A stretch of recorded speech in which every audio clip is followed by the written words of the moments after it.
connecting, it's setting up. It says we're live already. It says we're live, but it's not live. It says it's also setting up your live meeting. So if anybody's watching our this part live, hi. Hi.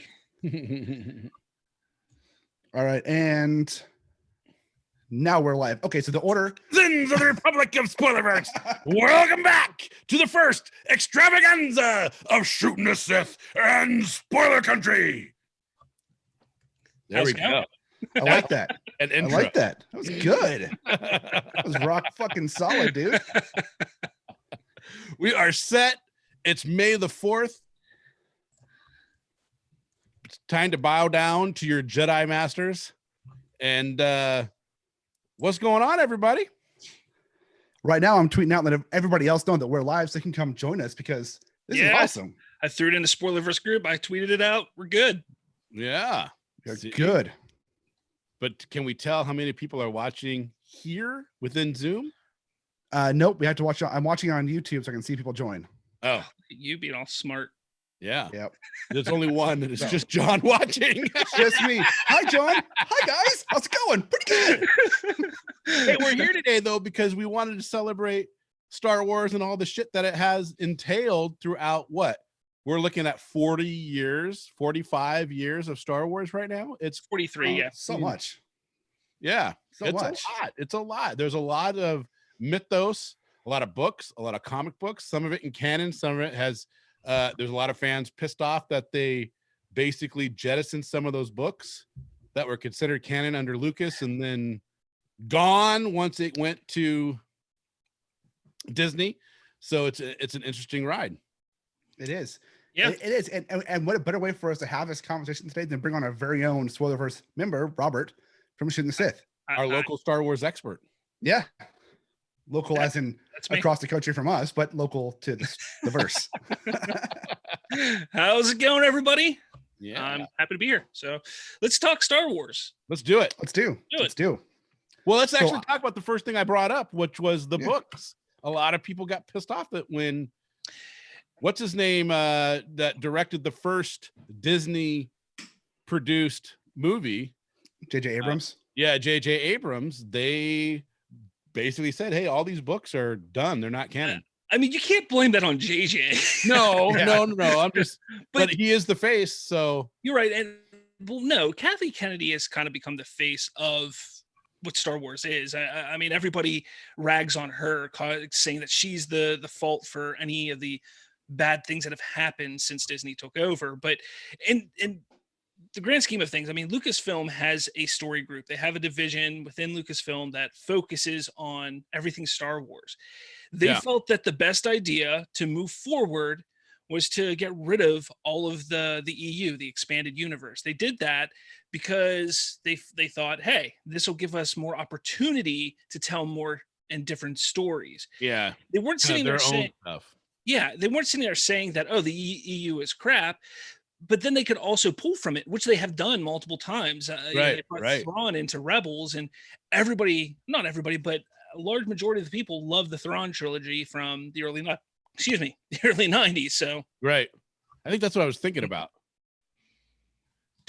Are they keeping the Clone Wars? yeah, Clone Wars is canon. When they took over in 2014, they announced that everything that was, or they announced everything that was and was not canon any longer. Clone Wars is one of those things that stayed canon. Were you happy for that? What was that? Were you happy for that?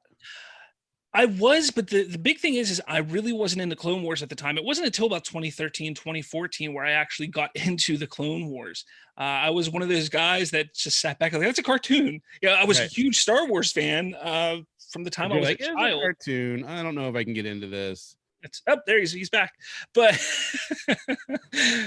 but yeah, honestly, I didn't really get into it until about 2013, 2014. And when I did, I'm happy I did, because I mean, today the series finale came out and it was a gut punch. Was it really? Oh man. So the series is done? Yeah, as of right now, there's talk and rumor that they may bring back eighth season where they can finish up some of the storylines that they didn't finish up, but it's pretty much done. I mean, the last 4 episodes or 3 episodes, 4 episodes took place during Revenge of the Sith. Yeah. We saw Order 66. We saw what happened to Ahsoka Tano. We saw what happened to Rex, the clone trooper Rex, and it's crazy. I wasn't ready for that ending because I didn't know what to expect. Yeah. But what we got just was fantastic. It was I amazing. think this is gonna, to be honest with you, man, the the animation style I can't do. I try to watch the Clone Wars so many times. I'll make it through like the first 5 or 6 episodes, and then after that, and I love animation. That's the thing. I absolutely love animation, and for some reason, that style just kills me every time. I'm with you on that. I've never been a big fan of the animation for Clone Wars and even Rebels for that matter, which came out after Clone Wars first ended. And I wasn't a big fan of the animation for that either. But with Clone Wars, you have to find, and if you can make it through that first season. Yeah. And here's the great thing about it. The way that they made Clone Wars, it's kind of wacky. They didn't make it in chronological order. Right. So from episode 1 to the very final episode, there's arcs throughout that aren't all cohesive. Like something happens in this season that actually took place before something that happened the season prior and everything like that.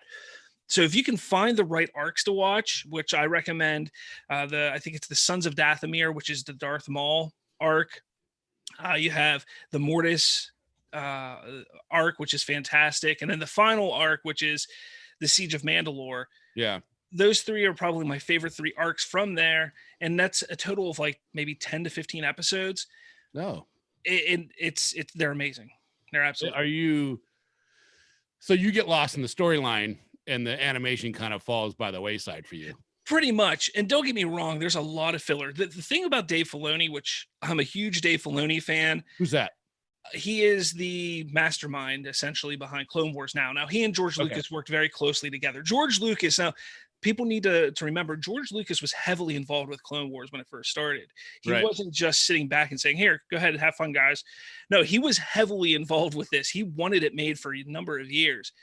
And he hired Dave Filoni on basically to be a storyboard artist at first, but eventually he grew to being one of the executive producers, or not executive producers, but one of the directors in a sense. And he kind of moved forward with it. And once Lucas stepped back because of the purchase by Disney, he kind of took over. And honestly, and I gotta shout out for Dave Filoni because he is from my hometown, Pittsburgh. What's up, man?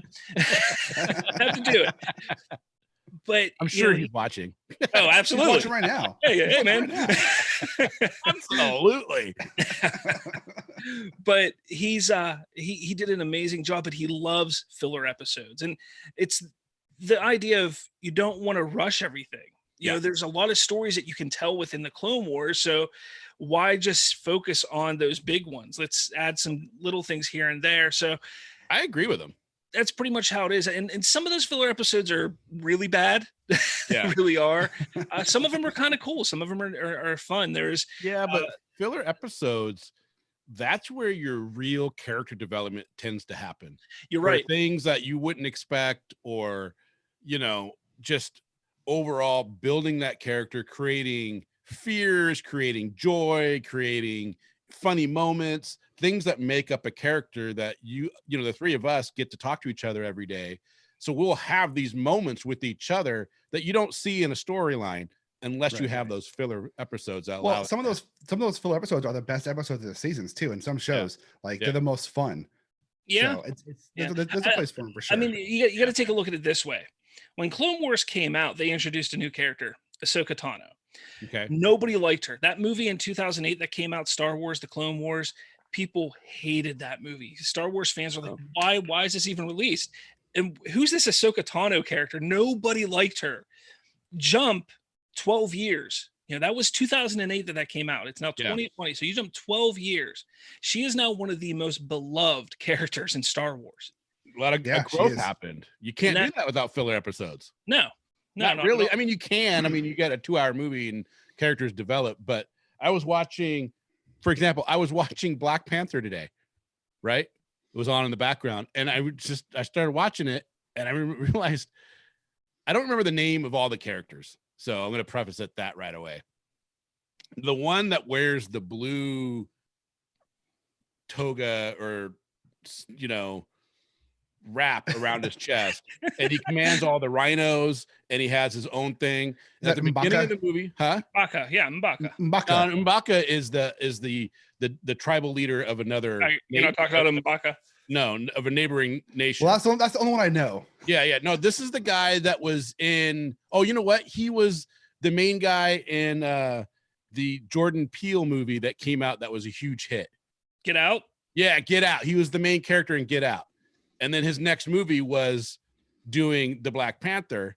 And well, anyway, I didn't hear about that movie doing the Black Panther. That's a new one. Yeah.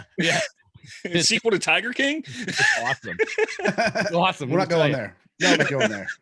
But the thing is at the beginning of the movie, Wakabi. He was Wakabi. That's it. That's who it is. Wakabi. At the beginning of the movie, he's super close with T'Challa. Yeah. And like then besties.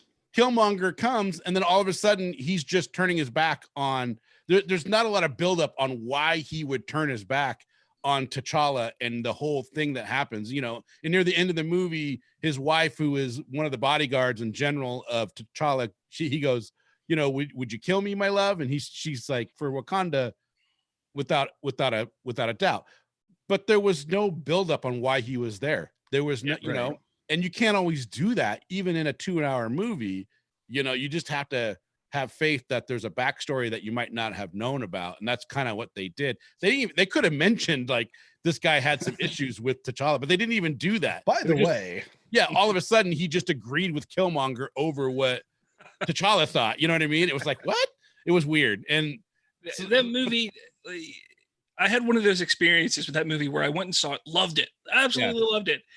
Watched it again. I'm like, really? Why did I like it so much? No, I still love it. I thought it was great. I still like it. But the problem, I enjoy it. I'm just saying, like, at first I thought it was like, holy crap, this is an amazing movie. And it's just but this is kind of like Man of Steel. It was really good the first time. No, don't know. Wrong podcast. Bridging the Geekdoms. We can do that. I'm cool. Sorry. Go ahead, Kenrick. Sorry. Nope. That the moment's passed. I can't go back to it now.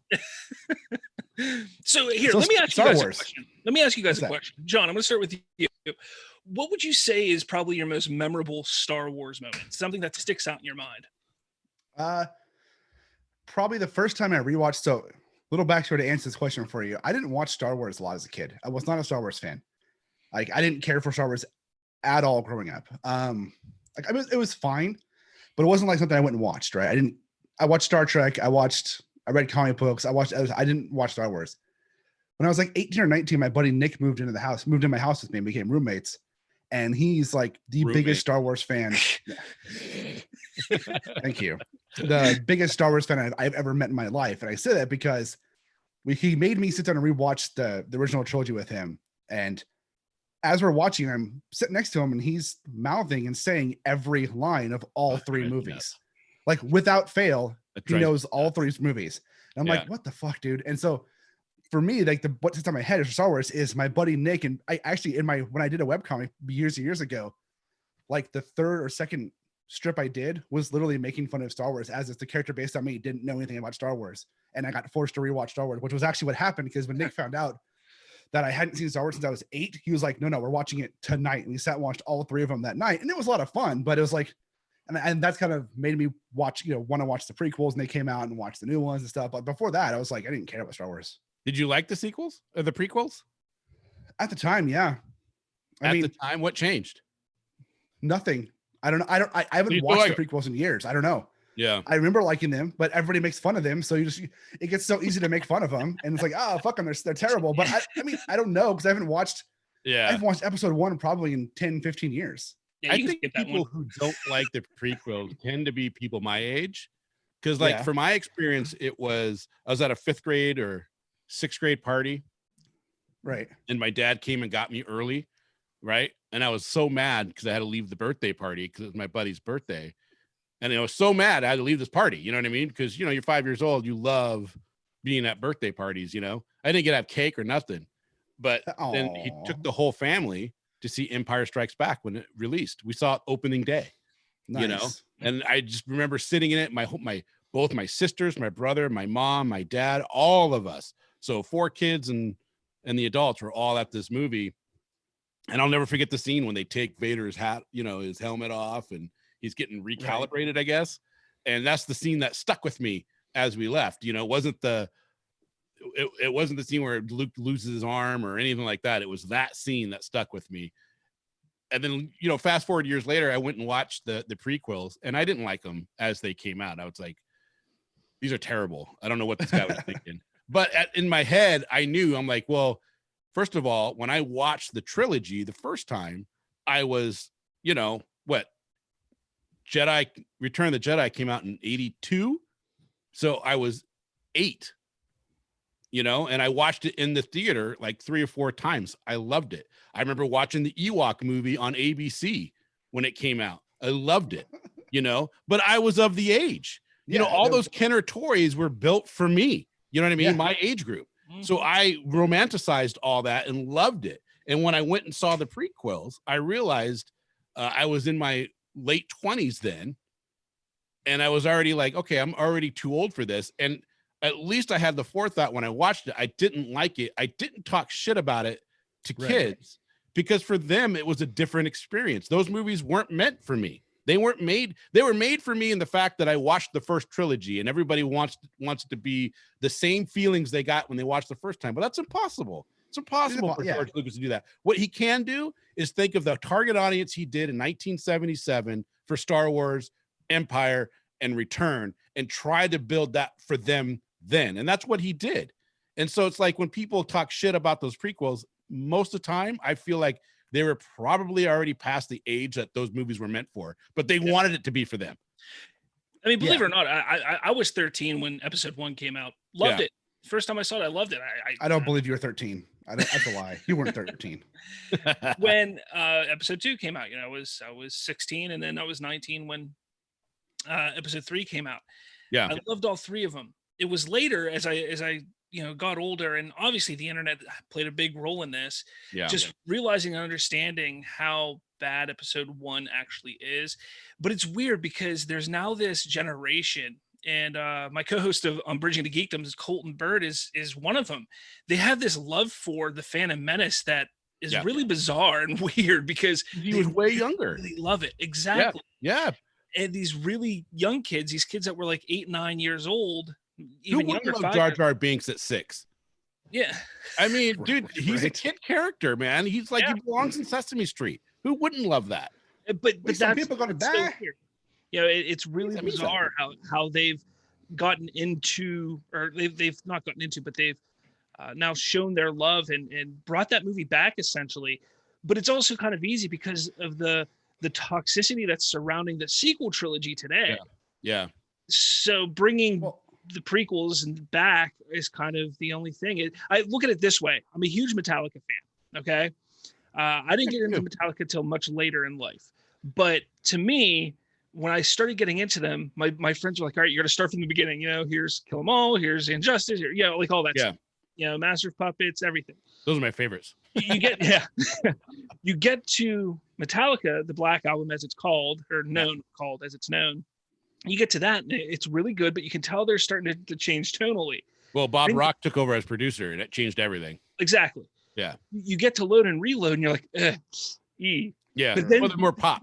But then you hit Saint Anger, and then you're like, you know what? Rasmussen, Load and Reload aren't that bad. Yeah, Rasmussen came back and started producing. Bob Rock was out. So I think that's kind of what happened there, you know, because I think with Star Wars, it's kind of like, sequel trilogy. Okay, it's Star Wars. Yeah. But those prequels are not that bad now, you know, and I think that's how people are looking at it. A large majority of them. I'm not saying that. I'm not sitting here saying that the sequel trilogy is better or worse than the prequel trilogy, because I have a love-hate relationship with everything when it comes to Star Wars. There's things I love about it. There's things I don't like about it. I like Rey as a character. I think she's great. I like the fact that she's Palpatine's granddaughter. I thought that was a great twist because of all the people I was thinking about. For some reason, I never thought Palpatine, which Yeah, was weird. See, if you were listening to our podcast a couple years ago, you would have known I called it. I called it. Nice. You did. Nice. Can confirm. Yeah. And I like what's his name that's playing. Oh God. He's the emo Darth Maul. Adam Driver. Adam. I love Adam Driver. He's great. You've watched him in other movies. He's amazing. Yeah, he is. He's awesome. I like him. I hated how they treated Luke.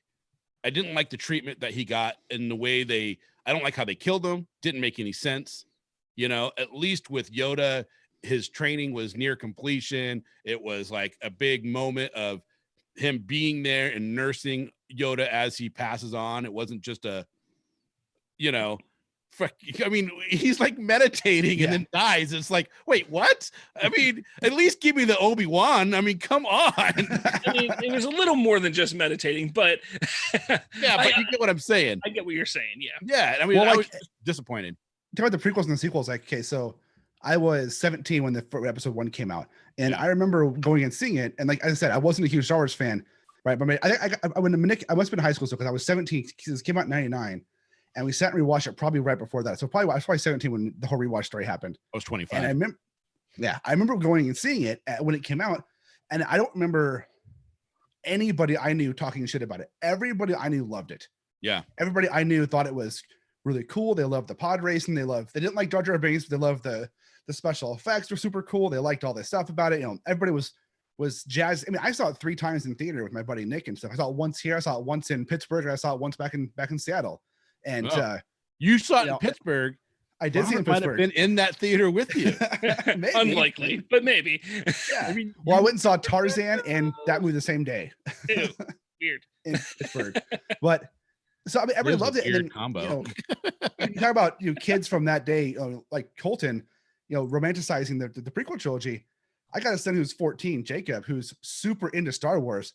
Yeah, he hates Rey. He hates Kylo Ren. He thinks Kylo Ren's stupid. He thinks Rey's a dumbass character. He loves Anakin. Right. So his favorite movies are the prequels. Like, he likes the prequels. He likes watching Anakin go from a kid to Darth Vader. Like, that's his story. And he's 14. He enjoyed the sequel trilogy, but he's like, he just didn't care for it because he thinks Leia is the most badass character in Star Wars. Like, he thinks she's the most badass character overall. And he thinks that the Anakin story is the best story. And he thinks that Kylo Ren is too much trying to copy Vader, and he just didn't care for it. It's just funny to see the reactions that different people have to those movies. Yeah, I mean, I mean, the original trilogy I caught mid-90s, and my reaction was it was an escape. I had some issues in school growing up. I was picked on and stuff like that, and Star Wars was my outlet. I was able to escape every weekend by coming home on a Friday and popping in the VHS of A New Hope or Empire or something. Better than like meth. That. Yeah, definitely. Better than meth. Yeah. When it came to the prequels, my love was just so deep and big into Star Wars that I was able to just continue that love. And my mom, would take me and my friends to go see the movies as they were coming out. So it was just, awesome. One of those fun things to do with my friends and my mom. Jump to the sequel trilogy. For me, it was, while I was excited, absolutely. The Force Awakens, there was nothing has topped the excitement that I had for The Force Awakens ever. Yeah. That was just and I think that's across the board for every Star Wars fan. The excitement was just so high. But the thing that really, really got me was being able to enjoy that with my kids. Yeah, taking my kids to see Star Wars for the first time. That's and you take a look at that, it's generational. When I started, it was my mom and my uncle that they were taking me to go see the original trilogy in theaters when they were re-releasing in special edition. Then my mom took me during the prequels, but I was experiencing it with my friends and I was a different age and it was just a different experience. And now I'm doing the same thing with my kids. I'm taking them to go see it. And that to me, and that's the one thing I loved about what Star Wars or Lucasfilm and Disney were doing was they were releasing one every year around Christmas. It was an awesome, yearly tradition. And now they stopped doing it. And I'm like, but that was a really cool tradition that we got to do for a number of years there. And I really enjoyed it. It was fun. Do they not have one coming out this Christmas? No, there's nothing. Nothing's coming out this year. There's nothing technically officially dated yet. There's a movie I think announced for 2021 or 2022. I think they do another Han Solo. I wish. I loved that movie. I watched it like 3 times. I haven't seen that one. I loved it. I thought the guy they picked to play Han Solo did excellent. I don't see why he got all the hate. Donald Glover as Lando was superb. Oh, he was great. He was great. He played him perfect. And absolutely. Yeah, I don't know. I love that movie. I don't understand why people are giving it hate. I hope they do a second one. There's a movement on Twitter, not quite as big as the other. It's not as quite as big as the other movement that's going on right now, but there is a Snyder cut. Yeah. there is a make Solo 2 or make Solo 2 something like that type of movement out there, and people really want it. It's one of those things, like, it was a movie that we didn't need, nobody asked for, but it was actually really good. It really was. I wish more people would have gone to see it and not kind of push back at Disney. When I was growing up, man, it was all about Han Solo. It was either him or Darth Vader. That's what everybody wanted to play as when we were playing pretend. That's who you wanted to, when you got your Kenner action figures with the Kung Fu grip, man, that's what you wanted. You wanted to be, you either wanted to be Han Solo or Darth Vader. So I know that maybe people were asking. I always wanted a solo Han Solo movie forever. Han Solo. I got kind of lucky because I got into it in the mid 90s and the expanded universe was starting there. Yeah. So I didn't have to just pick from the characters in the movies. You know, we had Dash Rendar from Shadows of the Empire, who was one of my favorites, you know, and you had, Wedge Antilles. His story was a lot bigger now because of what was coming out in the EU. And there was a lot of things that were really cool at my age. The toys were huge. The Power of the Force toys, come on, there's nothing better. But that's just how it is. I love Star Wars. Couldn't tell. We couldn't tell at all. I'm starting to lose my train of thought here because I'm like, Star Wars. I love Star Wars. What'd you think of Rogue One? Yeah, what was your thoughts on Rogue One? I do enjoy Rogue One. I really do.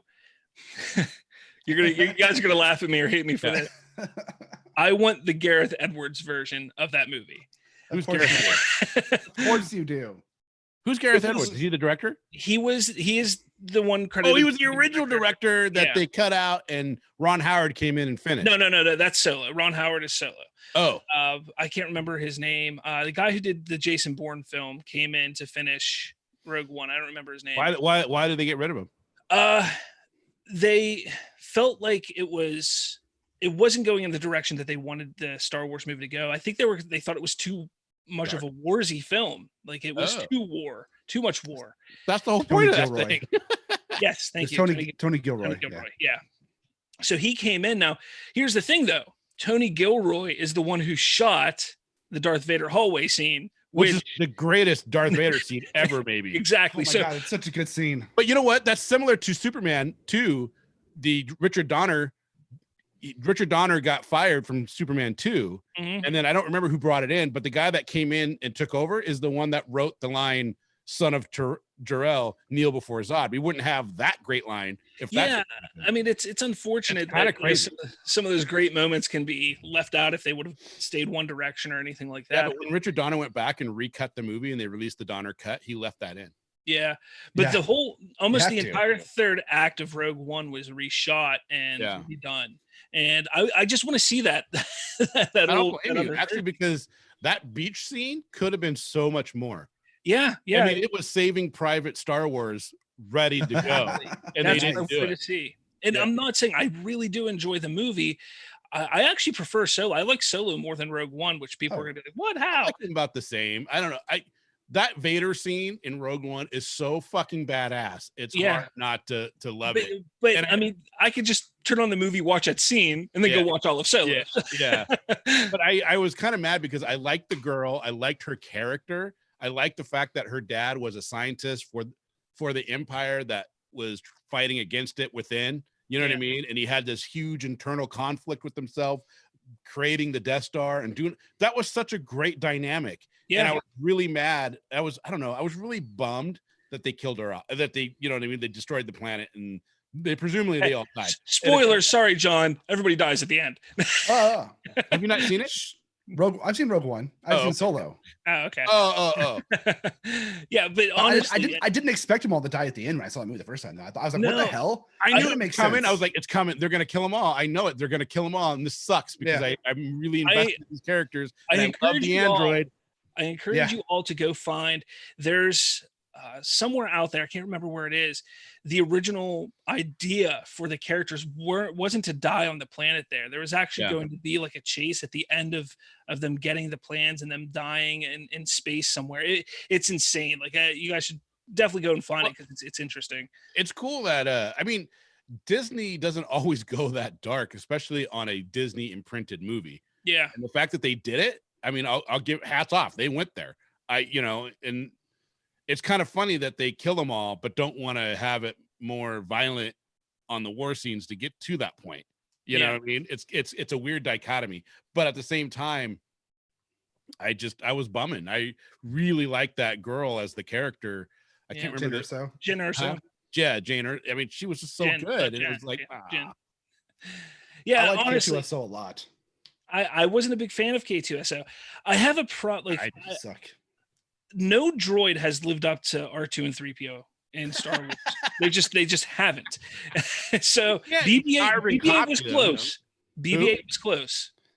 Oh, but K2SO was too comedic. Like you had this dry humor with C3PO and R2D2, and K2SO was just too comedic for me, and I never got attached to that character, to what they were trying to do with him at all. And I don't fault anybody for liking it because it is a different way of going with that character or with a droid. But they've seen, since Lucasfilm has gone to Disney, they've utilized the droids as more of slapstick comedy than dry humor that George Lucas intended with that. Well, no.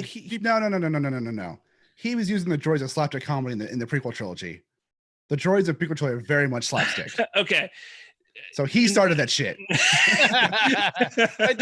Attack of the Clones. I could see that in Attack of the Clones. They were kind of they were kind of and R2D2 didn't say funny things to be funny. They just did funny things without realizing it. Exactly. Yes. Yeah. That was kind of and that didn't change. They were always like that. Yeah. Let's do this. Let's go each movie and say just your one favorite scene from each movie. All right. Okay. So we'll start off Star Wars, The New Hope. Robert, you go first. Oh, me? Okay.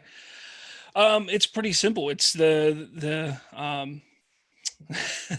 sunset scene, Luke is looking over and looking at the sunset and seeing his whole world in front of him, essentially. I mean, that's an iconic scene. The binary sunset. There we go. Couldn't remember the name. Got it. Binary sunset. Johnny? Shit. I haven't seen that movie in so long. Well, what sticks out to you when you think of that movie? That's going to probably be your favorite scene. If not your most memorable scene. From A New Hope? Yeah, is it Luke kissing his sister? Because I can see that being your favorite. That's not the New Hope. That's in the Empire. Actually, there is a scene in there where she kisses him right before they go across when they're in the Death Star, right? Yeah. But the one where he's laying down and she kisses him, whatever. That's an Empire, though, isn't it? That's Empire. Yeah. I'm not talking about that. Yeah. I'm talking about when he's using his grappling hook. That's not my scene. That's not my scene. I thought you liked seeing Luke use his grappling hook.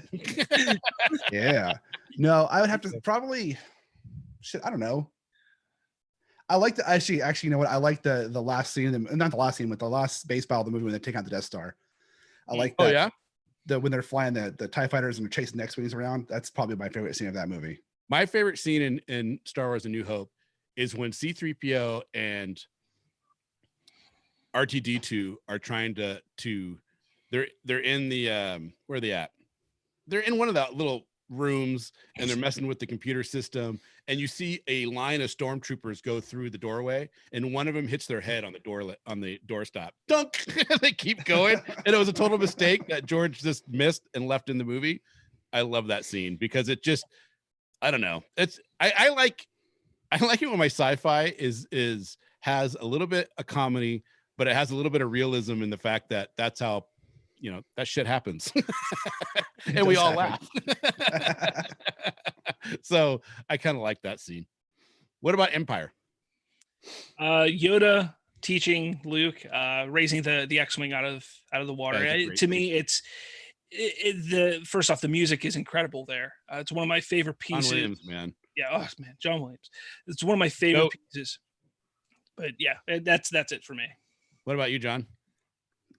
Sibling love, of course. No, probably the God. Empire. So look at him. He's like sweating. Well, I'm not. I don't watch I haven't watched all these as much you guys have. I'll be honest. Probably the one that sticks out in my head the most is the Tauntaun. That's what he cuts open. No, that's a great scene though. Yeah, that's a great scene. That's what sticks out to me from that movie. I think for me it is. Well, I already said my favorite scene because it's something that is personal to me, of remembering, going with my family. So I'm going to stick with Vader's helmet getting lifted off of him and being in that chair and everything. Right. What about Revenge of the Jedi? No, Return of the Jedi. It changed. That's tough. That's my favorite movie out of the whole saga. So it's really tough to just pick one scene. That might be my favorite. Well, Empire is definitely my favorite. That is a close second, though. I think I'm going to go with again, it's going to be because of the John Williams score, which this is my favorite piece of music in all of Star Wars, which is Luke and Leia. They're on Endor, and Luke explains to Leia what he has to go and do. It's such an emotional scene and powerful scene because he's telling Leia, like, hey, you're my sister. My dad is also your dad, who's Darth Vader. And I'm going to kill myself basically because I have to go face him. So, and it's just such an emotional and powerful scene that I think people overlook a lot. And one thing I love about it, and when they're on Endor. What's that? When they're on Endor? Yeah. Yeah. And it kind of is a parallel to what my favorite scene from an upcoming movie is going to be as well. Nice. What about you, Johnny? You have a favorite scene, or are you going to be like, oh, I didn't watch it? No. It's not. The scene where it's the ending scene where they're having the dance party with the Ewoks. Shut up. And no. Here's why. Hear me out. Is it all right? Yub Nub. You got to use Yub Nub. Here's why. That scene sticks out to me because I remember that scene when I was watching that as a kid. I was like a 9-year-old kid. And I remember seeing that with my dad, and that whole I thought it was hilarious as a kid, and so that's what always sticks out from that movie to me is that scene. That's legit. Yeah, that's legit. What's yours? It's the burning of Vader. Yeah. I thought that was pretty crazy. I remember going, I remember when I saw that in the theater, I was like, oh, I can't believe they showed that. And I teared up because, when you play with Vader dolls, when you're like 6, 7, then him being evil doesn't come across. Mm-hmm. And then when he actually lifts up the Emperor and throws him down and into the Death Star, you're like, he is good. Yeah, I knew it. I knew he was good. And then, and then he dies and you're just like bummed because you're like, oh, no, Luke lost his dad and you're just kind of bummed out. Yeah. And then when he burns the body that whole scene was pretty good. And the music too during that scene is very emotional, and they did a great job. So what's next? I guess the next Menace? One to release would be the Phantom Menace. Yeah. And are we skipping the Ewok movies in the holiday special? Yeah. I think so, because I mean, the Ewok movie, is it even in canon anymore? No, but the holiday special is. Kind of. Not the holiday special, but Life Day is. We know Life Day definitely is. Which came from the holiday special. True. So did Boba Fett. That's his first appearance. Technically, his first appearance was at a parade in Santa Monica, I believe. Yeah, but that's not on screen, though. Yeah, that's not on screen. That's not everybody knowing, unless you're at that parade and you see, like, you wouldn't even know that's Boba Fett. You'd be like, and you know what? Fuck that. I still say Bubba, because that's what I said when I was a kid. Bubba Fett. It's Bubba fucking Fett. And I had Bubba Fett underoos, and I had Bubba Fett tattooed on my ass. I had Bubba Fett fucking underoos, and I hate it when somebody goes, it's Boba. I'm like, fuck you. You know what? Dude, you watch Star Wars for 40 years and you can tell me how to fucking say it, but kiss off. For years I called him Dark Vader, not Darth. I was always Dark Vader. In my head, Dark Vader made sense because he was dark and evil. Fuck you. I was like 9. Don't give me that. No, I think that's it's kind of precious. That's not precious. It's good though. I can see that. You know what? I actually would not be surprised if George Lucas ever came out and goes, originally he was going to be Darth Vader. That wouldn't surprise me at all. All right, so Phantom Menace, right? Phantom Menace, yeah. Phantom Menace. Let's keep it moving. When Jar Jar steps in poop, no. No, my Duel of the Fates. You know, that being 13 years old, and prior to that, all we've ever seen was 1v1 lightsaber battles. You know, we saw Obi-Wan and Vader, we saw Luke and Vader, we saw Luke and Vader again. That's all we ever saw. So that moment in Phantom Menace, when that door opens up and Darth Maul's like, hey, check this out. Pew, pew. He's got 2 lightsabers, you know, but it's one. You're like, what is going on? Yeah. And Obi-Wan and Qui-Gon go at him. I mean, it's the quintessential scene for that film and almost for the prequel trilogy. I mean, that's what everybody thinks about when you think of the prequel trilogy is that moment. And yeah, I mean, can you say anything else? And then again, I'm going to say it again. The awesome score by John Williams. Yeah. So for me, that's an awesome, amazing fucking scene. But for me, what always stuck out, because I'm kind of answering the question more, what do I remember from the film? What stands out? Yeah. For me, it's like it was the pod racing, because I connected to pod racing. Shut up.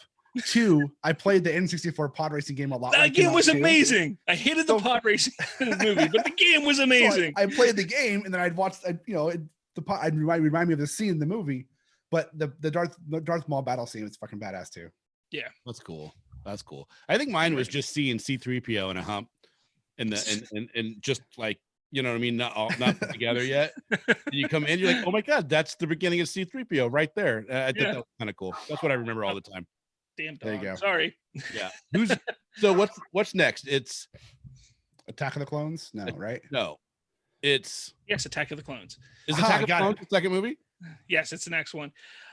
This one's going to be a little sappy, but it is a sappy movie. I mean, it's essentially a love story. That's what Attack of the Clones is. It's all about, Anakin and Padme falling in love. And again, another underrated scene, in my opinion, is the moment, the first time they kiss, which is right before they go into the arena. Oh, he's so romantical. And, it's that moment. That is the true start of the downfall of Anakin Skywalker right there, because had those two not fallen in love and gotten together, Palpatine wouldn't have been able to utilize that relationship to manipulate Anakin. And you don't think it would have been just some other chick, some other floozy in a Jedi freaking robe? Some other floozy. I love your cinnamon bun hairdo. Come on over, lady. That's his mom. No, that's his daughter. What are you doing? Well, she's now with her brother, so why not? The big space world, man. Come on. Right. I think in my scene, my favorite part of that movie. Are we skipping me? No, we'll get to you. Don't worry about it. This way? I don't know. This way? I don't know where you're at. But sorry, Johnny. I actually just jumped ahead on accident. Anyways, I think my favorite scene though is when Obi-Wan lands on the platform in that ocean city. And that all the water's coming up. It just looks so cool, and then he meets the people that are making the clones. That's in the second one, right? I'm not mixing this up. That's second one. Yeah, I love that scene. I thought it was, I don't know. I thought that was definitely my favorite scene. And that's what always comes to mind when I think of it. Hey, John. Okay, Johnny, what's yours? John? I don't remember that movie at all, so I don't have one. You know what? I don't remember that movie at all, so I can't tell you. I don't remember anything about that movie. Really? I'm sure terrible hairstyle in that movie. I'm sure, but so honestly, the second movie kind of blends between the first and third one for me, so I can never figure out which one the scene is from in my head. So I got nothing for that one. Well, you get to learn who Bubba Fett is, Mr. Fett. That was dumb, but I fucking hated Jango Fett the whole time. So you hated Jango Fett? Yeah, I could not stand. I'm trying to think of a scene from that movie that I remember. And you talked about him going to make the clones. I remember that, but here's a cool scene. Cool scene is Obi-Wan and Jango Fett dogfighting in space over. That was a cool scene. Just the sound effects and everything like that they did. The sound design for that was fantastic. Okay, I remember that. That's my scene right there. So on the third one, John, What's the name of the third movie? John, do you know? I know. Revenge of the Sith. There you go. Adoy. John, you want to go first? You have a scene from that? Let Robert go so I can think about it. Oh my God, terrible. All right. So absolutely, hands down. And while Return of the Jedi is my favorite movie, this scene is probably my favorite, second favorite. I don't know. It's tough. Like Revenge of the Sith and Return of the Jedi just go back and forth for me for first favorite film.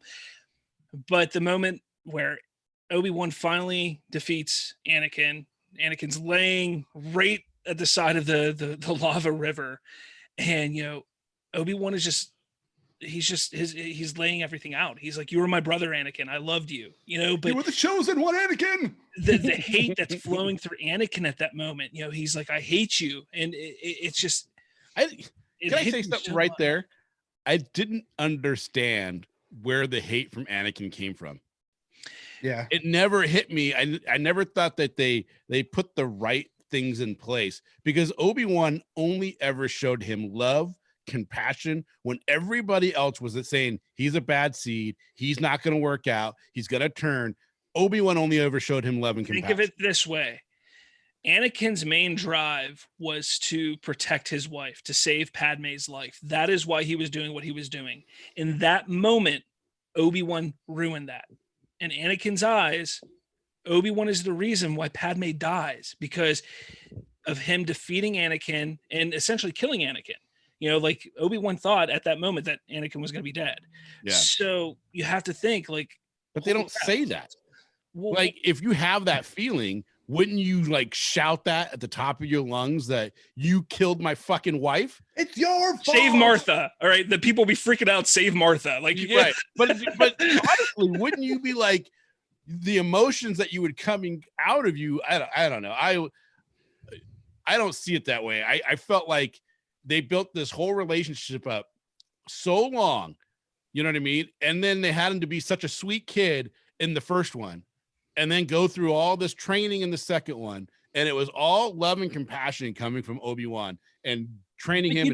But you didn't see. So you're saying you never saw the second one is so big. Like he's like, Obi-Wan doesn't, believe in me. Obi-Wan doesn't trust me. Like he says that like a few times in Attack of the Clones and Revenge of the Sith. You know what? I've said that about my dad when I was growing up.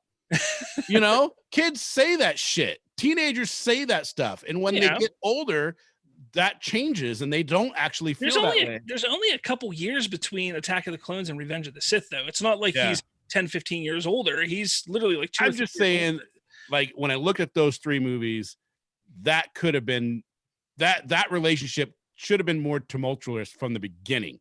Like he should have been like, I thought he should have been pissed off that they took him away from his mother, which it seemed like he didn't even fucking care. You know what I mean? They never talk about his mom after just basically saying, "Hey, we're going to go ahead and take him into Jedi school because he, he's blah, blah, blah. And he needs to go into this training." Well, you know what? If someone comes and try to take my 6-year-old into a fucking school because thinking I'm never going to see her, fuck you, I'm out. No, you're not taking nobody. No. It was taking him out of slavery. There were slaves. This was his mother was like, "Look, if he can get out of slavery, take him." Yeah. Yeah. I get it. Yes. I get it. But I'm just saying, name one kid you would give up of yours right now. You wouldn't give up any of your kids. You know what I'm saying? That one. Yeah, that one. The one right over there. At the same time, I'm just saying, at least, but for him at that age, that understanding wouldn't be there. It was just being ripping away from his mother. Not, hey, da da da da da da. It's an avenue they could have used to show why he was the way he was. That's all. John, what's your favorite? What you said. Actually, I literally legit was gonna say the ending fight scene when Obi-Wan has a higher ground. The whole, you were the chosen one thing. That scene just always. That scene stands out as the good, but what follows that is the bad, where the whole Vader goes, "No!" It was a terrible scene. I still say if they would have just had him not just go and not no, it would have been better. But yeah. I think my favorite scene was the when he kills all the Padawans, and it's not because he killed the Padawans or anything like that. It's just that they actually went to that level. You know what I mean? And I liked how they did it. They didn't show anything. They just show him coming in, the paddle, because I hate it when they That's show the kids Skywalker. getting. Yeah, I hate it when they show kids having massive violence like that against kids. I can't watch a movie when they do that. Well, but the way they did it was really good. We do see like a teenage Jedi get killed in that movie. George Lucas's son, Jet Lucas, is one. He gets killed at one point when Senator Organa is going to the Jedi Temple. I think it's the Jedi Temple. He's going to see what's going on, and he's the Jedi's out there like doing flips and trying to fight the clones. They just shoot him right in front of Senator Organa. He's like, "What the hell just happened?" He's like, "I'm out of here." You think George was like, "You didn't take the trash out last night?" The character is out. That Order 66 is my son's favorite scene.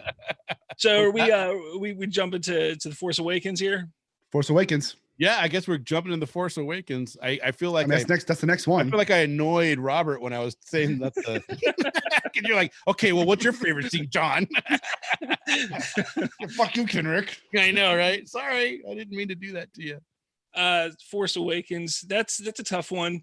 Only because there's nothing that really sticks out except for the moment on the catwalk with Han and Kylo Ren and Ben Solo. Yeah.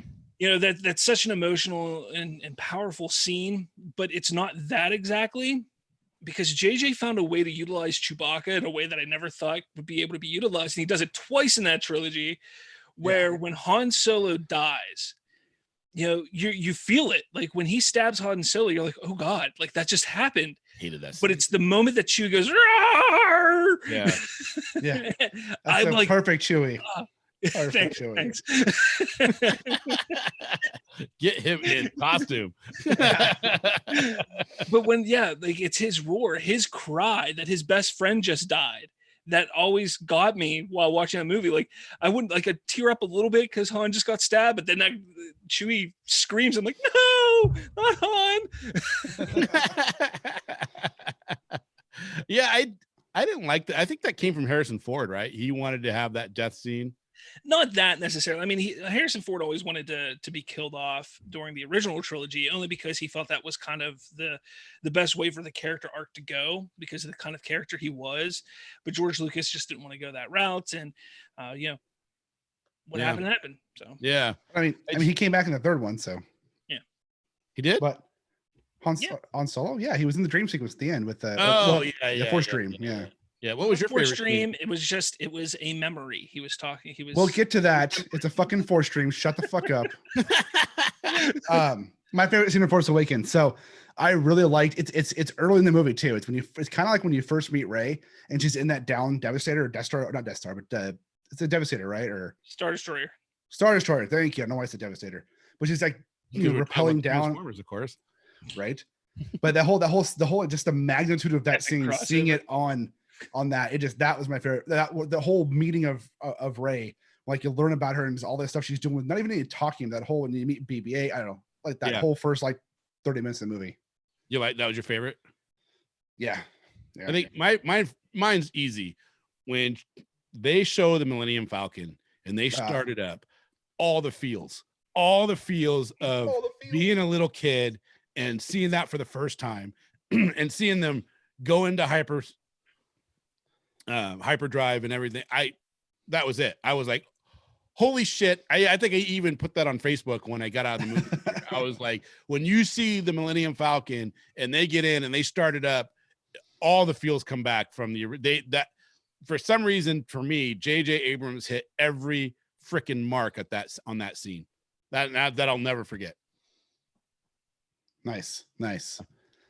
So what's next? Are we going in number order? Or are we going release order? Release order. So are we going to touch the standalone films? So Rogue One and Solo? Oh yeah, let's do it. Then Rogue One came next, right? Rogue One's next. Yeah. So we already kind of talked about Rogue One, but what's your favorite scene, Robert? Darth Vader hallway scene. Yeah, it's the Darth Vader hallway scene. Darth Vader hallway scene. How can you choose anything else in that movie? All right. Moving on to episode 8. Last Jedi. That's a hard one. It really is. I look, it's not my favorite of the saga. It's not my least favorite, but it's tough because there's not a lot there that I love the is porgs. memorable. What's your favorite scene? What's that? Seeing the porgs for the first time. Heck yeah, the porgs are Chewie frying All up the a porg. porgs, all the porgs. I'm gonna go, honestly, I think I'm gonna go with the lightsaber battle between Luke and Kylo, even though it was a force vision or force, whatever you want to call it, force projection. It was an amazing, and it was such a beautiful scene. If Rian Johnson got one thing right in that movie, it was the cinematography. Yeah, I don't know what was my favorite scene in that movie. Skipping me again. God. Oh, go ahead. Go. Oh, okay. Yeah, just go. Fuck it. Cool. So my favorite scene of the last. Well, Jedi mine is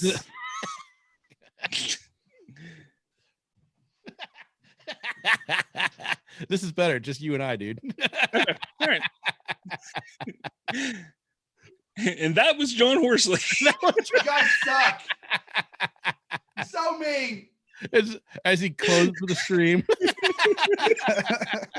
Tell us your favorite scene, John. My favorite scene of The Last Jedi was when it was over and I got to leave the theater. Shut up. Is that what you're going with? I did not like that movie at all. There were some cool scenes, like visually the fight scene was cool with the Kylo and Luke, but yeah, I've only seen it once. I never rewatched it, but I walked out of the theater going, the fuck did I just watch? I don't want to watch this again. I got to go back here real quick. I'm sorry, because my favorite scene, while that is a great scene, my favorite scene, this is the one I wanted to connect to.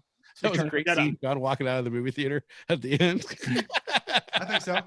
But the parallels of the meeting with Luke and Leia in The Last Jedi prior to him going and facing down Kylo, comparing that to Return of the Jedi, where they last spoke, before he went to go down and face Vader. I thought that was a beautiful, scene parallel as well. Yeah. Parallel. And it's a good parallel. Yeah. Yeah. I don't know what my favorite scene in that movie is. Was it when I walked out of the theater? Yeah. Well, the funny thing is we try to do a whole episode about that live, right? Johnny, wasn't that the one we tried to do it on? We did it with Mike Peacock. Yeah. Yeah. And we just had so many. I mean, honestly, I think that movie will always remind me of that podcast episode that we did, because it was so funny. Like everything was working 100% up until the minute we started. And then all of a sudden, all the Peacock shit stopped working. Yep. And so there's like a 4-second delay on everything. It's so bad. Yeah. And I had to do all this editing. And then I went and saw, and I don't remember, this was like right before it came out or right after it came out. And then I went and saw it and I was like underwhelmed, because I still like Force Awakens. I don't understand why people don't. Me too. I love that movie. I love that. It's fun. Movie. You know what I mean? It brought back a lot of feels and it was a good time.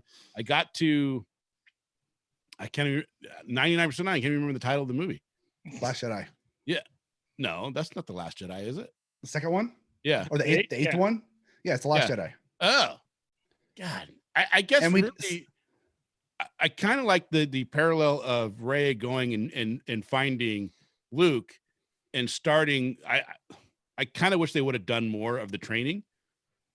Like I wanted a montage, less green. And I wanted some things, but some of the parallel was cool when she was having the Force dreams with Kylo Ren while she was training with Luke. That was kind of neat. It kind of reminded me a lot of what Luke was going through when he went into the swamp and he fought Vader, and then he strikes him down and the helmet opens up and it's Luke. And that was your big reveal, really, that Luke and Vader were probably one and the same, father and son. Well, I mean, I think that was a big hint. It was more along the line. I mean, that whole scene was about, Luke could travel down the same path as Vader. If, and that was kind of what that was. Well, that's what's the nice thing about movies is how it talks to you is different than how it talks to me. Yeah. True. Or how it talks to John. And that's how I always took it. Once I was older and I saw that Vader was was revealed to be his dad. Like I didn't get that when I was 6 years old. Everybody's like, I remember my mom and dad gasping in the theater. And I'm like, I don't even get what you're talking about. But years later I did. But I think I like that in the Last Jedi, that parallel. Yeah. And I want to just finish off my thought real quick. I don't know if I like it. I've only seen it the one time. My son, Jacob, the one who's being a Star Wars, that's one of his favorite movies. Like I know I said earlier he likes the prequels, but like if he had a single movie, he likes that one for some reason. Have you watched it with me? I've not watched it since the theater, right? And we did that live to see how he live stream scenes. Yeah, we did a live stream where we just bashed on it for an hour and a half, and then you and Peacock bashed on it for an hour and a half, and I was like, I felt so bad about us bashing on it, even though I didn't like it. I felt so bad about us bashing on it that I called up my friend Nick and recorded a second review of that movie with him for Haphazard Adventures, where it was more positive. I remember that. I was kind of pissed off. I'm like, what? Even though I didn't care for the movie, I was like, I need to counterbalance this negativity somehow. Because that was one of the things that John and I have always strived for is we don't want to be a negative podcast. You know, we don't want people logging in and listening to us and just hearing us spew hate, because it's so easy. Yeah, it's so easy to be that negative person. Yeah. And I don't know. I do remember that we were trying so hard not to bash on it. And then Peacock came in hot. He came in hot and ready, man. Yeah. But there you go. Now we get to what's the next movie? The Han Solo movie? Well, Solo, but John hasn't seen it, and if I say my favorite scene, it's going to spoil kind of a big thing in the movie. Go ahead and say it. I'm probably not going to watch it for at least another year, and even when I watch it, then I'll forget this conversation. The fact that Darth Maul shows up in it. What? I already knew that. Yeah. Okay. So yeah. That was just really cool. It was unexpected, and that's my favorite scene too. Somehow they kept it secret for so long during the filming and everything. So I really dug that. What scene was that in? It was towards the end. Towards the end. Isn't it a hologram scene? It's a hologram. Yeah. Oh yeah, that's right. I like the train scene. It's not bad. I loved it. It just reminds me of some of the old movies where they're, it's all on the train and they're running down. I don't know. I thought it was really cool. They did a good job. Yeah. So John has seen it. Yeah. Now we're on the last. No, mine was the Darth Maul scene. Oh, yeah, totally. Okay, there you go. So we'll go to the Rise of Skywalker then, and anybody want to go before me? Because I don't have one yet. I'm thinking. You don't have one yet? No, I'm thinking. I think I liked. So when did Snoke die? Was that in the second one or the third one? That's in the Last Jedi. I was in 8. Yeah, 8, the Last Jedi. Oh, okay. Because it was such a weird death. It was like out of nowhere. You know what I mean? You thought he was gonna be like this big imposing figure, and Kylo Ren just killed him so quickly and easily. It was like, oh, that was very anticlimactic. It just happened. Okay, he's done. But in the third one, for some reason I always think that's at the beginning of the third one. But I think my favorite scene in that really is when they get to the Sith world. And I just loved all the fighting, that whole last 10 minutes of them on the oh my God, I'm like drawing a blank on the ships that are all lined up in the Sith world that are ready to depart. And when they do that order. Yeah, the final order. When they do that big scene and you see all of them, it's like, okay, that looked really cool. Yeah, that was cool. And I kind of like the way Palpatine looked in the freaky goth like freaking machine that was kind of bringing him along. I thought he was like, it was like legit scary looking. Yeah. It kind of reminded me of Hellraiser. Yeah, I liked that movie. I did. I didn't like when they ask her what her last name is, whatever, and she says Skywalker. I thought that was dumb. Yes. It made Palpawalker. Ray Palpawalker. Palpawalker. Yeah, Paul. She should have said Paul Walker. Yeah, I'm Paul Walker. Should have been Walker. No, jumps in a Ovaltine or whatever and just drives off in the sunset. No, I think she should have gone with Leia's last name, Organa, but or just said nothing, or just cut, just fade to black. Don't say anything. Yeah, but I think what's your last name and not say nothing and fade to black. Yeah, just fade to black. Leave it open. Yeah, that would have been great. But I think my favorite scene was actually probably when they beat Palpatine, how they beat Palpatine in the sacrifice of Kylo. I know Robert hates that shit, but I thought it was beautiful and well done. I thought it's just because I don't think Kylo Ren could not have a redemption. He could not live and be redeemed. He had to die, otherwise it wouldn't work. I have two takes on that. I do. I mean, I see why he can't survive. I do. I 100% agree that he can't survive. But I also see that they could have had him survive and done something really cool with him after the fact. And there's rumors that have it that they originally shot a scene where he survived and that he and Rey were actually on Tatooine together burying those sabers. So I can see why some people look at it, oh, he can't survive and stuff like that. I even said that prior to seeing the movie, he can't be redeemed, blah, blah, blah. But when you really think about it, I mean, they could have found a way around it. And I think they could have, yeah. They just wanted to close the saga up, Yeah. The Skywalker saga completely. If I'm going to say my favorite scene of that movie, which I'm still trying to search for it here, so it's going to probably change at some point. But honestly, it's going to be the memory scene with Kylo and his father. Just how well done it was done. And that was a beautiful scene. Well, that fight scene too, the fight scene leading into that was really well done too. Yes, yeah, it was. But again, this movie did something just like I said, JJ did it in The Force Awakens. He does it again in The Rise of Skywalker. Just utilizing Chewbacca for the emotion, because again, when he finds out that Leia has died, he just falls to his knees and roars. Heartbreaking. Heartbreaking. But yeah, I'm gonna go with the scene with Han and Kylo, only because I really like how it was they did a good job in bringing the dialogue back, but changing it just a little, because this isn't Kylo's head. This is just things that he would want to say. And the moment when he goes, "Dad, and Han goes, "I know," it's like he can't even say "I love you," just like his father couldn't. And he kind of it was a nice little callback. But yeah. That's actually a very beautiful scene for sure. Yeah. I don't know. I think they could have made it.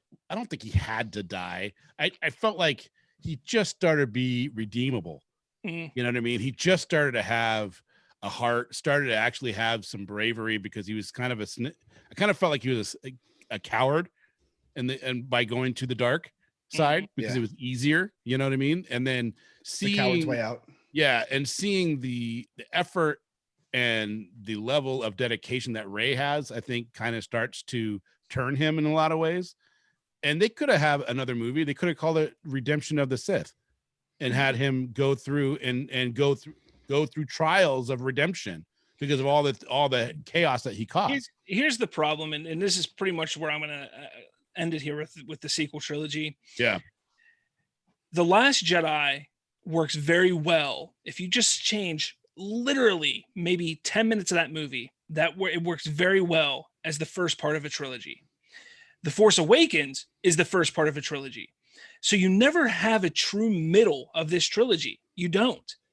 And that's the problem that happened with the sequel trilogy. Is you have The Force Awakens, which is, hey, introducing these characters, The Last Jedi, which is kind of reintroducing these characters and not moving them forward too much. Yeah. And then you have The Rise of Skywalker, where JJ was like, okay, well, we need to move these people forward. We need to end the saga. We need to end this trilogy. We need to do this. It was very rushed. And where I think if they could have just gone with JJ's vision for all three movies, whether they were great or not, it would have made a lot more sense. And maybe Kylo would have been redeemable. Maybe he wouldn't have been. Maybe it would have ended differently. Maybe they wouldn't have had to bring Palpatine back. So many different things you could look at there. But that's kind of my feelings on the sequel trilogy. I don't hate them. I do like them. I really love The Force Awakens. The Rise of Skywalker has kind of dropped down since I've seen it a few more times.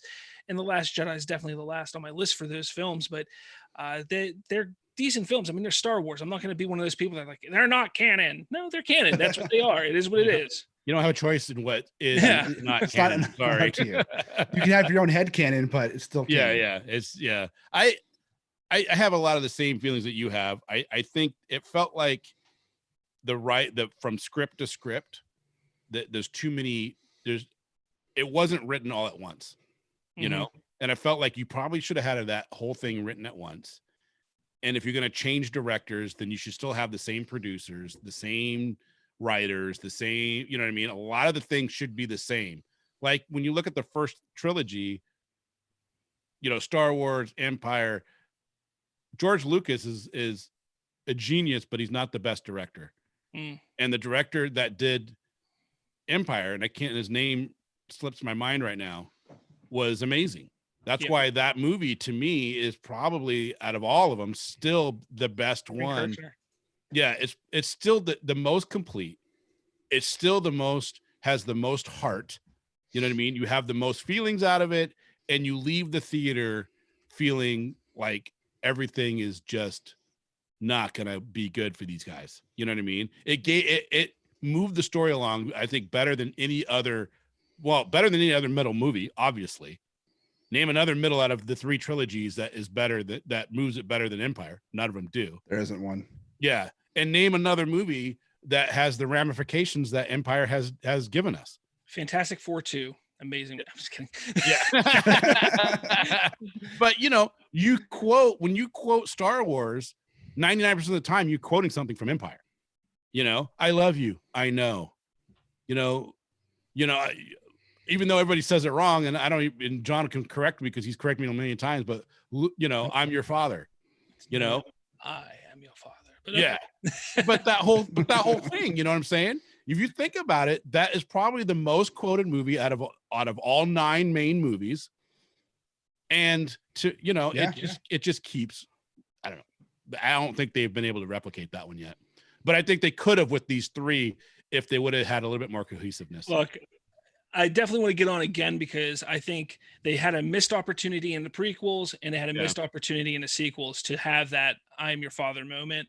It's unfortunate because they could have if not surpassed, definitely met the shock by the Vader moment in Empire. But I'd love to talk about that again sometime. I know Let's do it. Like an hour, over an hour now. Yeah, we're over an hour in, man. Yep, this is a good time. Hey, I hope you guys, everybody watching, we don't have a lot. One of you, right John. Now. Yeah, the one of us. There's like 4 or 5 people watching right now. Nice. We're gonna probably my mom, your mom. Yeah. We're gonna have more of these coming out. We're gonna release this. It's gonna be on the YouTube channel for Spoilerverse and more to come. I hope you guys like this. If you like Star Wars talk, then I implore you to check out this guy. Or is it this? There you go. The other one. Yeah. That one. The other one. I don't know. Oh, this one. I don't know. If you're watching the guy with the shooting the Sith thing behind his head. Yeah, the guy who's shooting the Sith thing. I implore you to go to spoilerverse.com. Check out Shootin' the Sith. All of his stuff is there. If you love Star Wars, that's the podcast to be listening to today, because everything new that's coming out, Robert's on top of it. And not only does he do the podcast, but he has a ton of articles that come out all the time, all around the Star Wars universe. So, Robert, tell everybody where they can find you. Yeah. Twitter. Jump on Twitter at @Slavinsky, or just search Shootin' the Sith because my name's kind of a pain to spell. You can find me on Twitter there, and you can go to Facebook and find our Facebook page, which is Shootin' the Sith. So just find us there. That's pretty much it. Yeah. I don't like Instagram. And of course, spoilerverse.com. Yeah, spoilerverse.com. Yes. Yep. And if you like our stuff, what we just did today for Spoiler Country, then please go out to spoilerverse.com. Check out all the stuff we have to offer. Nothing's behind a paywall. You can have over 300 episodes just at Spoiler Country alone. And total, there's probably like 400 to 500 hours of entertainment to get through. So I implore you to go out there. Johnny, why don't you send us away? Actually, before you do that. Oh, he just pulled a Casey. Yes. Before you do that, I do want to plug an episode of Spoiler Country coming up. Please do. It's an amazing episode that I got to be involved with. And we interviewed Kevin Kiner, who is the composer who did the Clone Wars as well as Rebels. You have to check out this interview that we did. It's fantastic. There's a clip right now available on Shootin' the Sith podcast stream. So you can jump over there, find that. It's the episode where it's the love of the Clone Wars. Go to that episode. You will find that clip there. Fantastic dude to talk to. He was amazing. His love for Star Wars is so deep, and you can absolutely tell that love in what he puts on screen with the shows. What he puts into your ear holes? Yes. and so that episode that episode was going to come out on Friday the 8th. So this coming Friday, or May 8th, 2020 is when it's going to drop. Kevin Kiner is going to be. I was on it with Robert. I went together. It was a lot of fun. It was really cool. Yeah. So, as Kendrick said, nothing's behind a paywall. However, if you want to give us some money, or you want to help support us in all that we do, you can go to TeePublic or go to our website and click that little store button. That's going to be right about there on your screen if you're watching me. And you can get cool stuff. Like if you're watching the video, I got this cool Spoiler Country hoodie. Yep. Only available on the TeePublic store. You can have one for yourself. Cool, and Kendrick's got a cool mug. Get that, pick it up, show your love, and we get a couple bucks out of it. Helps us pay the bills. Yep. And obviously, if you can't share it out, or if you just want to listen for free, that's cool too. We don't care. We just want to talk and do more of these episodes for you. There you guys go. All right, guys. Robert, thank you so much for coming on. Let's do this again soon, huh? Absolutely. May the force be with you. John, love you, buddy. Let's do this again. Are we doing our normal outro? We're just gonna stop it. No, we're done. You don't want to do the Oceans of Podcast that we always do? Oh, okay. Come on. The Oceans of Podcasts. We are Cthulhu. As Cthulhu compels you to do. Open the mind. And read more. Bye.